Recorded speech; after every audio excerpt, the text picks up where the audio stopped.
Today we'll be taking a look at some of the basics of Bouncer Phantom.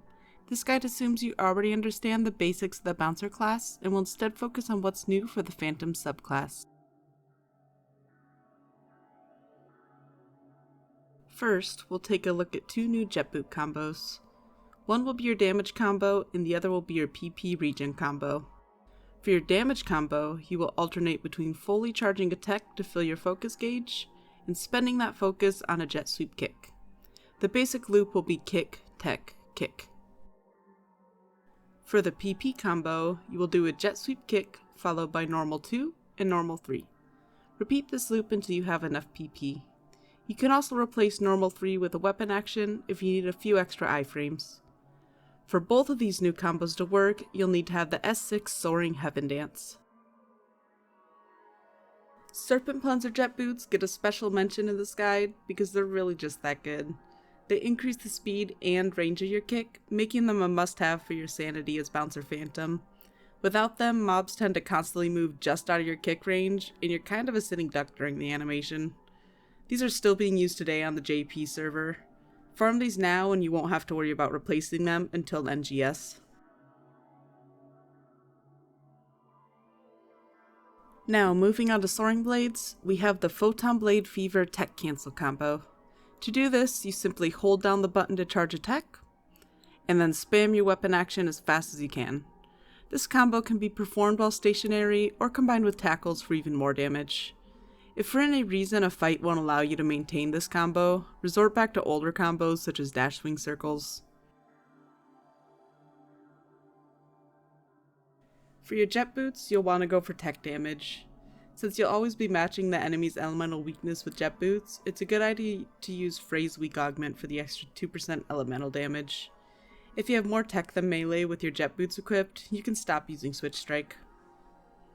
For your Soaring Blades, you'll want to go for melee damage. You can also use Phrase Weak here, even though you won't always match the enemy's weakness.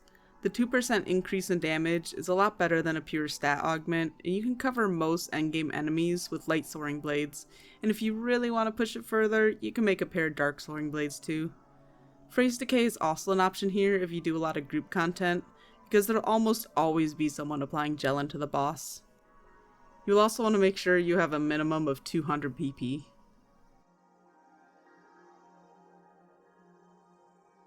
The recommended rings for Bouncer Phantom are mostly the same as other Bouncer specs with the addition of Tech Charge Parry Ring. Since you'll be constantly charging techs for your jet boot rotation, you can squeeze some extra parries out of this. For your unit skill rings, I would recommend the Kick and Tackle Combo Ring, Photon Blade Homing, and Mag Excite. For your left ring, you can choose from Tech Parry Charge, Atomizer Fanatic, or Leaping Dodge. This one's really up to personal preference. Jet Boot Elemental Preservation Ring is not recommended, as you should already be using the techs from your jet boot rotation to match the enemy's elemental weakness. For your right ring, you'll want the Combination Crit Ring, as you'll make use of both melee and tech critical strike when swapping weapons.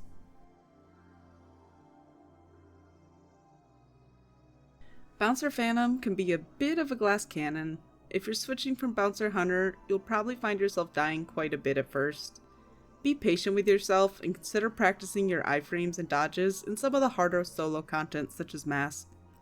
Also, if you're currently only using jet boots or soaring blades, it is highly recommended that you practice using both.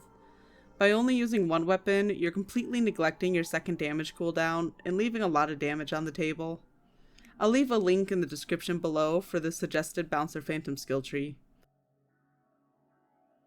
Thank you for watching, and I hope you find this guide useful.